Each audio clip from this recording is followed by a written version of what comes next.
Franchement, je vous dis honnêtement, j'ai pas trouvé une meilleure intro. Voilà, j'ai trouvé un ballon, je l'ai jeté.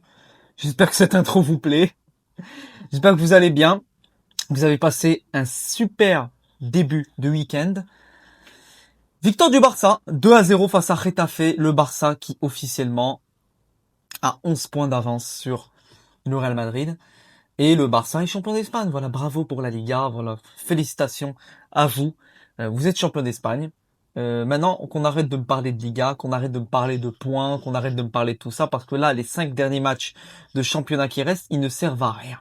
C'est-à-dire que là, il y a un monde où on va jouer le Classico, et il n'a aucune incidence. C'est-à-dire que le Classico, on l'a joué, on connaîtra déjà officiellement le champion.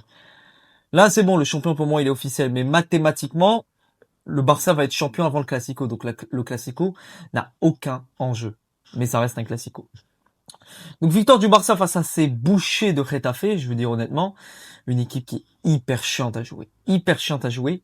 Et le Barça est quand même parti chercher cette victoire 2-0. C'est un Barça régulier, c'est un Barça qui saura gérer ce genre de match de championnat, qui saura être régulier dans ce genre de situation à l'extérieur contre une équipe qui refuse le jeu.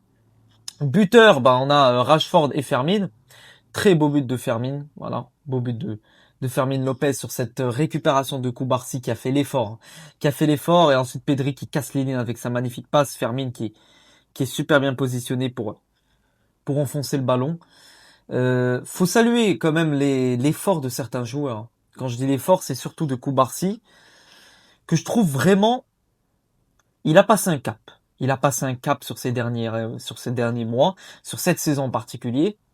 Il a passé un cap de leadership, d'autonomie, où il dépend plus de personne, où j'ai l'impression que c'est devenu un défenseur qui sera capable de proposer des choses de manière solo, alors que la saison passée, il dépendait de son coéquipier d'à côté.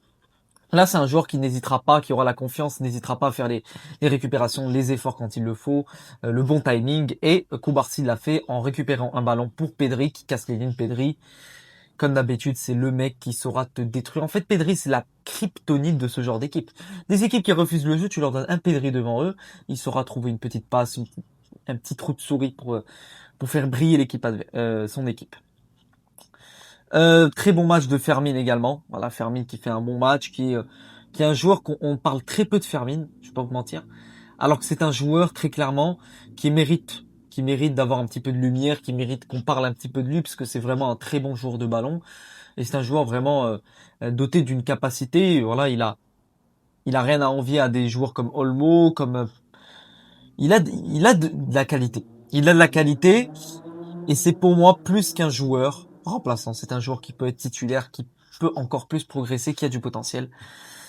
Euh, Koundé par contre, je trouve que c'est plus le Koundé saison passée. Je trouve que le Koundé là qu'on a après, est-ce que c'est l'adaptation au poste de latéral qui fait ça? Mais je trouve qu'on n'a plus un Koundé qui saura faire les efforts comme il le faut, qui se surpassera. Je trouve qu'il a quand même beaucoup plus de fight la saison passée où c'était vraiment son top. Voilà, il était à son prime la saison passée. Là, je dis pas qu'il a régressé, mais il a moins de capacité à se surpasser comparé à la saison passée. Tu as donc, il me semble qu'il y a eu une blessure à un moment. Je ne sais pas qui s'est blessé. Je ne sais pas. Donc Frenkie de Jong est rentré, Marcus Rashford buteur sur un très beau but, sur une passe, je sais plus de qui, de Lewandowski qui fait ce rôle de passeur. Ça part tout part de Juan Garcia qui récupère enfin son ballon, qui remet très rapidement à Lewandowski, très bonne passe pour Marcus Rashford qui, je pensais qu'il allait le rater parce que sur les derniers matchs, il est souvent très nonchalant dans ses courses. Il a une mauvaise conduite de balle. Là, il a eu une bonne conduite de balle, le bon timing pour mettre ce but-là. Et ça fait 2-0 pour le Barça qui a désormais 11 points d'avance sur le Real Madrid. Le Barça actuellement comparé au Real, c'est le jour et la nuit. C'est le jour et la nuit au niveau de régularité, au niveau du leadership, au niveau des responsabilités de certains joueurs, voire de la totalité des joueurs. Chaque joueur a un rôle précis, chaque joueur sait comment occuper son poste, comment casser l'adversaire. Et ça, c'est quelque chose que n'a pas le Real actuellement, qui est une touffe, une accumulation d'individualité. Mais bon, ça, on l'a répété plusieurs fois. Euh, L'entrée de Frenkie, elle fait du bien. Voilà, Frenkie au milieu de terrain avec Gavi, Pedri, Gavi, qui a quand même, je trouve que Gavi la saison prochaine, il aura son mot à dire. Ce sera un joueur qui, le Barça, il leur manquait justement ce profil physique, ce profil de joueur qui fait les efforts, de joueur qui n'hésite pas à être agressif quand il le faut. Je dis pas qu'il faut être agressif tout le temps, mais il sera agressif quand il le faut. Gavi a cette capacité-là. Et associer Gavi à Pedri ou Gavi à Olmo, Gavi à Firmine, ça apportera toujours un équilibre entre physique et technique, entre physique et capacité à créer. Je trouve, moi, personnellement, que mettre au milieu de terrain deux, trois joueurs qui savent créer, ça apporte quand même un déséquilibre physique où l'équipe adverse pourra jouer sur ce point-là. Par contre, quand tu as un milieu avec au moins un profil physique et un, voire deux profils créatifs, il y a toujours un équilibre. Un joueur qui récupérera les ballons et un joueur qui créera. Donc tu auras toujours cette aisance. Le joueur qui crée sera plus à l'aise et aura moins ce petit truc qui le tracasse derrière la tête, où si je perds le ballon, il y aura pas un joueur derrière moi, un coéquipier qui pourra le récupérer. Là, ils ont Gavi, et je pense que c'est quand même un profil qui leur manque encore dans cette équipe. Au milieu de terrain, ils pourraient aller chercher un joueur plus physique. Défensivement, ce Barça est bon. Ce Barça est bon. Maintenant, je trouve que la saison prochaine, ils devront aller chercher quand même des profils beaucoup plus intéressants défensivement, des profils pour combler le vide de certains latéraux en cas de blessure. Au niveau du poste de numéro 9, je dis pas que Lewandowski est nul. Voilà, il a toujours cette capacité, mais il a perdu en physique, en coffre physique en particulier. Je trouve que si le Barça va chercher un Alvarez, avoir une attaque Yamal, Alvarez et Rafinha, ça peut faire que c'est exceptionnel. Yamal, voilà, premier match sans Yamal. À vrai dire, là, on a vu que le Barça, je dis pas qu'ils ont complètement du mal, mais ils savent quand même se débrouiller dans ce genre de match sans Yamal. Maintenant, les gros matchs sans Yamal, t'auras toujours une difficulté. C'est quand même un joueur à part entière, un joueur qui crée, et au-delà de créer, qui aura toujours ce truc en plus qu'un joueur lambda n'a pas. Rooney Bardi, je trouve qu'il ne saisit pas sa chance. C'est un joueur qui a des qualités, mais qui ne saisit pas sa chance quand il le faut. Yamal est absent pour le restant de cette fin de saison. Tu as encore 5 matchs à jouer. Tu seras pour les 5 matchs, à la majorité des matchs, tu auras des minutes. Prouve à ton coach comme quoi tu as les capacités d'être au moins un remplaçant de luxe. Là, tu es sur 2 matchs de Rooney, où je trouve il montre pas assez. Il montre pas assez, ce qui fait que ça réduit tout simplement l'estime que le coach a envers lui. Et le coach va se dire, si tu prouves pas maintenant, alors qu'est-ce que tu vas prouver si Yamal est de retour? Rooney, il lui manque quand même pas mal de choses. Il lui manque beaucoup de choses même. Donc voilà, en globalité, c'était un match maîtrisé du Barça. Statistiquement, voilà, le Barça a dominé. Getafe 75% de possession, 13 tirs, 4 tirs cadrés. Aucun tir cadré pour Getafe, qui est une équipe de boucher, qui est une équipe qui ne produit rien, qui est une équipe qui n'a rien foutu du match. Le Barça a maîtrisé son match, est allé sur la pelouse de Getafe, récupéré ses 3 points et rentré chez eux. 11 points. C'est ça la différence, les gars, avec le Real, c'est que le Barça, tu leur laisses ça, ils profitent. Ils profitent sans vraiment se surpasser. Le Barça d'aujourd'hui, je n'ai pas senti un Barça qui a transpiré, un Barça qui s'est donné comme il le fallait. Quand je dis comme il le fallait, c'est être mort sur le terrain. Ce genre de match, c'est vraiment ridicule pour eux.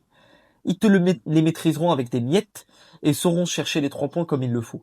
De par la capacité qu'a certains joueurs à créer, à innover et à chercher vraiment la chose qu'un autre joueur ne saura pas chercher. Le Barça a cette capacité, et là au classement, c'est simple, c'est 11 points. C'est une Liga qui sera acquise dans 2 matchs. Donc avant le Classico, si le Barça ne fait pas de faux pas, le Barça sera champion d'Espagne avant le Classico. Là, je n'ai plus d'attente. Franchement, les amis, je me dis que saison après saison, notre Real Madrid est mort. Ah, pour des raisons de mauvaise gestion, des raisons d'ego, de caprice de président, bref. Je vais pas revenir là-dessus. Il y aura une vidéo qui sortira probablement dans les jours qui viennent à propos de la situation actuelle du club. Mais il y a un monde où le Real Madrid enchaîne les saisons blanches et un monde où le Real Madrid ne retouche pas à une Liga, à un trophée national sur les 3-4 prochaines années. Ouais, il y a un monde.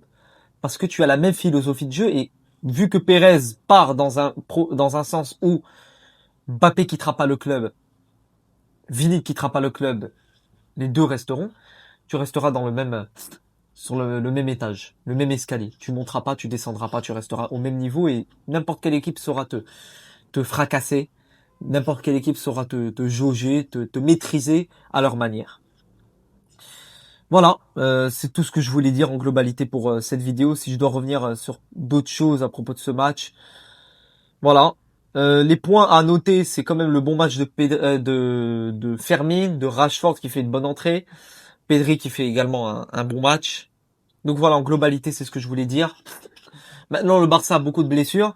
Ils pourront se concentrer sur la saison prochaine. Voilà, je pense que les blessures se permettront tout simplement aux joueurs de se préparer pour la Coupe du Monde. Maintenant que le Barça sera champion d'Espagne.